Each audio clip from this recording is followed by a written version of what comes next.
په سب جیل ملاکنډ کې د اسسټنټ سپرډنټ ایوب خان د ریټایرمنټ مراسم ترسره شو چې پکې پولیسو او سیمه ییزو مشرانو ګډون کړی. ښاغلی ایوب خان په کال 1980 کې پولیس ته راغلی و چې د سوات دیر او وریپور په زندان یې دنده ترسره کړې ده. د غونډې پیل د تلاوت کلام پاک نه وشو چې د سلامۍ مراسم پکې هم شتون درلود.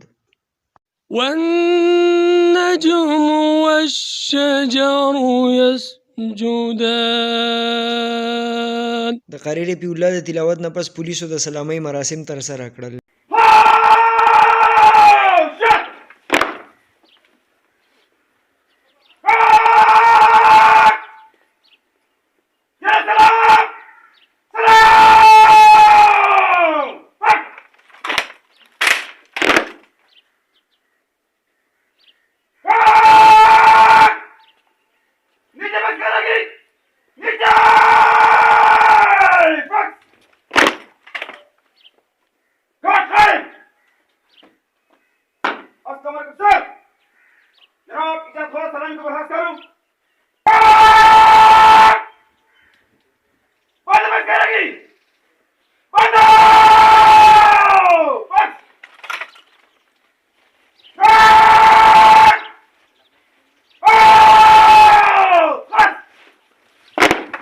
سپرډنټ جیل جنید علي خان په خپلو خبرو کې د نوموړي د ډیوټۍ ستاینه وکړه او ډاډ یې ورکړ چې تر پایه به یې خپل افسر بولي.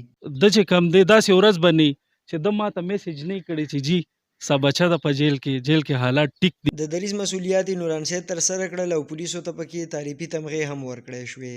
په دې موقع باندې زه برادر اسماعیل به یې تخواست کوم چې هغې راشي او خپل تعریفي اسناد د محترم سپرډنټ صاحب د لاسو نه واخلي.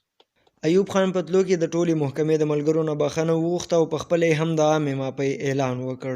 زمونږ نه چې څه غلطي شوي زه به تاسو نه معافي وغواړم او تاسو چې څه دغه کړي نو زما د طرف نه تاسو ټولو ته بخشش دی ټولې محکمې ته. د کیمرامین ابراهیم خان سره جاني ساره خونخیل، یون ټي وي.